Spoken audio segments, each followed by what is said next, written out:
जब चाचा विशाल का पप्पू काम करना बंद कर दिया तो चाची आयुषी अपने भतीजे सचिन के साथ प्यार करने लगी और उसके पप्पू के साथ खेलने लगी और रोज रात को उसके घोड़े पर बैठकर चांद के पार जाने लगी।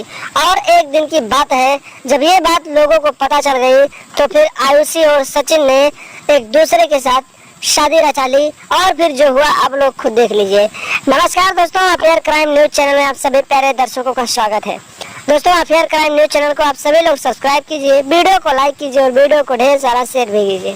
दोस्तों, चढ़ती जवानी और तड़पते हुए हवस की ये कहानी एक फिक्शनल स्टोरी है और फिक्शनल स्टोरी बनाने और सुनाने का मकसद है आप लोग सावधान रहें, सतर्क रहें।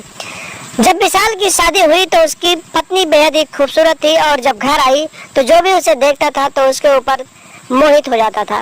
उसकी पत्नी आयुषी इतनी खूबसूरत थी, इतनी जवान थी कि उसे देखने के बाद सबके मन में लड्डू फूटने लगते थे और हर किसी के मन में यही आता था कि काश एक बार मिल जाती तो मैं भी इसके साथ नागिन डांस कर लेता।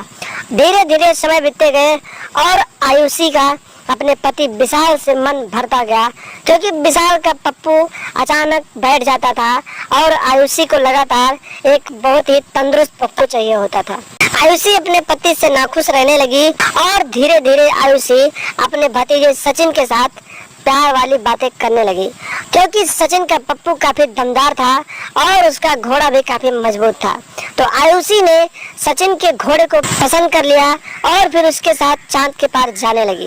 रोज रात को जब विशाल सोता था तो आयुषी अपने भतीजे के साथ उसके घोड़े पर बैठकर आधी रात को चांद के पार चली जाती थी और चाची और भतीजे का यह प्यार इसी तरीके से चलता गया। लेकिन एक दिन की बात है, रात के करीब 12 बज रहे थे। चाची अपने भतीजे के घोड़े पर बैठकर चांद के पार जा रही थी। तभी अचानक विशाल की नींद खुल गई और जब चाचा ने देखा कि भतीजा सचिन उसकी पत्नी को अपने तंदुरुस्त घोड़े पर बिठाकर चांद के पार ले जा रहा है तो फिर उसने इन दोनों का विरोध किया। और जब उसने इन दोनों का विरोध किया तो उसकी पत्नी ने कहा कि तुम मेरे बीच में मत आओ, नहीं तो इस दुनिया से चले जाओगे।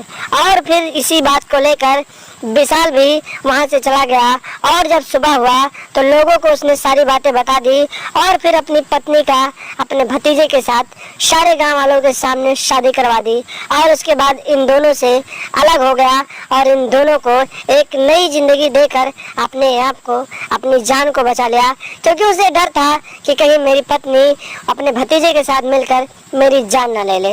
तो दोस्तों, सावधान रहें, सतर्क रहें और ऐसे लोगों से दूरी बना कर रखें।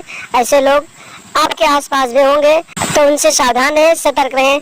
चैनल पर नए हैं तो सब्सक्राइब कर लें, वीडियो को पहली बार देख रहे हैं तो लाइक जरूर कर लें और हमेशा देखते रहें अफेयर क्राइम न्यूज।